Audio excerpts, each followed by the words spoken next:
10 až 20. Máme teplota horného 80, čiže dáme horný, aby mal koľko? 40 stupňov, hej?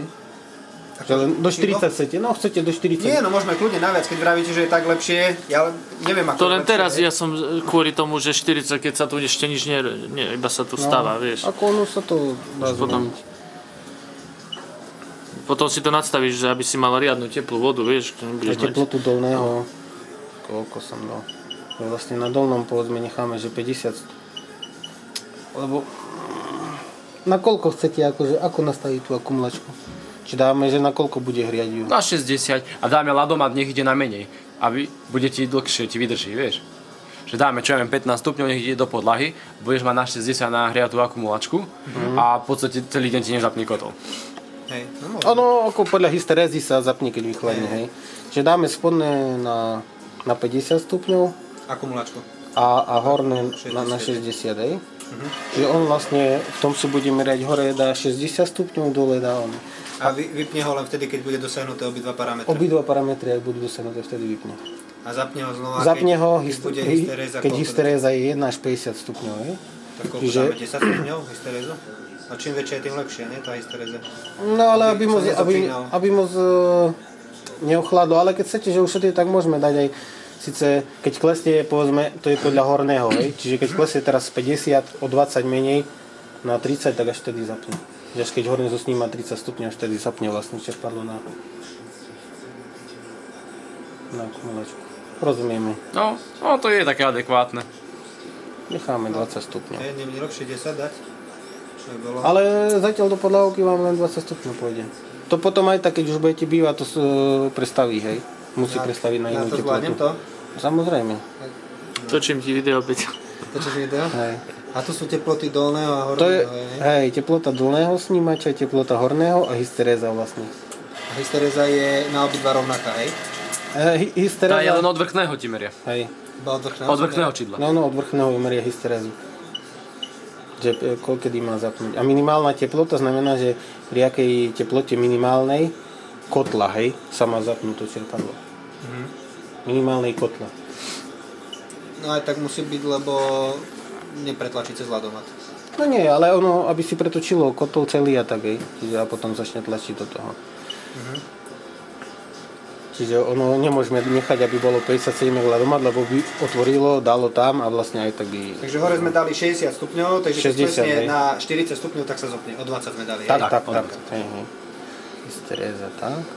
Čiže to je to dodatkové čerpadlo, hej, a píše tu čerpadlo bufor. To znamená, to je pridávne čerpadlo 1, hej, a pridávne čerpadlo 2, tu je čerpadlo preč, hej, akože nie je čerpadlo, ale keď si kliknem, potvrdím stále zmenu, tak tu si môžem, že ktoré chcem, aby fungovalo to čerpadlo ako aké čerpadlo, hej. A ktoré je hviezdička, to je zapnuté? Hej, to, čo je hviezdička, je ako zapnuté, čiže tu je čerpadlo preč, akože je vypnuté. Nie. Ako ani preklad nemajú dokonalý, hej, ten Poliaci. Čiže keď teraz vidím z toho, čiže to čerpadlo jednotka je ako preč, že nie je nejaké zapnuté čerpadlo. Ako, len dvojka. Čiže termostatu nepôjde, GSM-ko to nič. Dáme ventil je zapnutý. Čiže otváraciu dobu. To je tých 140, áno, nie? Tam bolo, hej. 140. A teraz je už ako na elektroniku, hej, nastavený. No. Pozrieme. Jednotka zdvih Áno. 5%.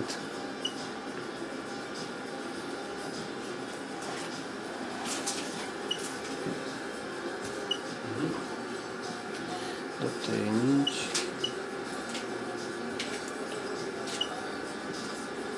Schodník. Rozdiel teploty, toto nie je rozdiel podľa počasia. To je zapnuté.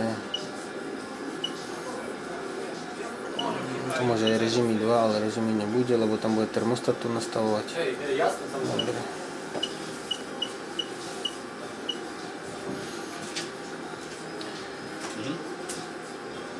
Čiže tak. No, vyzerá, že hej.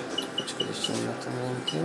Nie, ešte sme tu, tak servis nám všetko ukazuje, aby vieš každú onú tú položku. No, servis.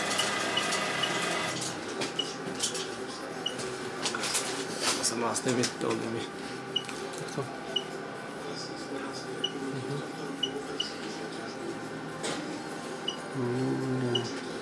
Antifreeze, antistop.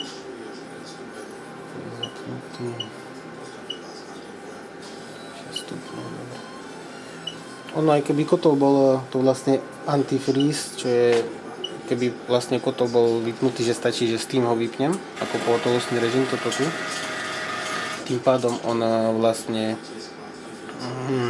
keď má 6 stupňov, aj keby bol vypnutý nie zo siete s tým, tak zapne vlastne čerpadla, aby nezamrzla voda. Hej. Čo je tá informácia POG? To je pogodovka zalenčená, čiže čidlo na vonku, akože čo je vonkajšie čidlo, je zapnuté. Ekvitermika. Hej. Co to pýtal hneď prvé. A teraz tu píše, hej. Aby to mal nevedel. A tu čo sú údaje, hej. Čiže tým pádom teplota, to je teplota čidla ako do ventilu, hej, čo ide teraz momentálne.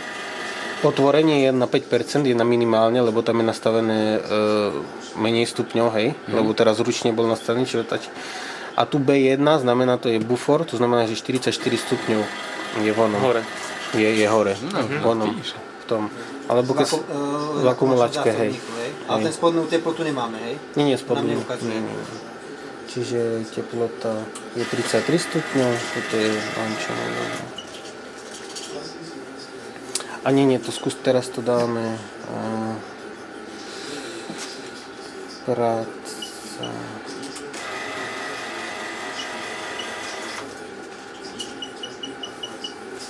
Nie, toto.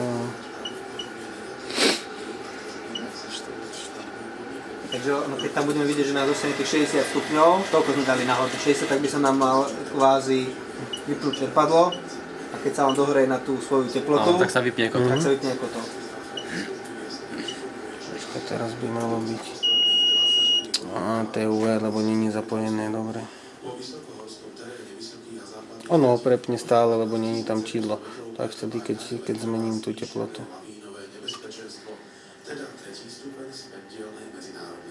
Čiže ho zase prehodilo, dobre. B1, čiže čerpadlo ide. A už je otvorené 73%, tam dačo ukazuje. No, otvorím to, ešte pozrieme, ten ventil, pôjdem do Ale ručnej je práce. asi, lebo je skoro na maximum otvorený. Aha. Lebo ono vlastne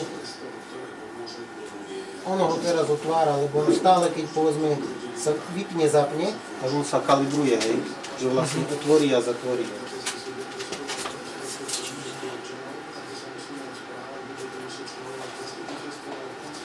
Čidlo 1, čidlo 2. Počkaj, toto čidlo musí priskrutkovať. Máme ten malý, lebo vychádza vonku z toho. Z akumulačky. Jak jedinko, ono má skrutku, lebo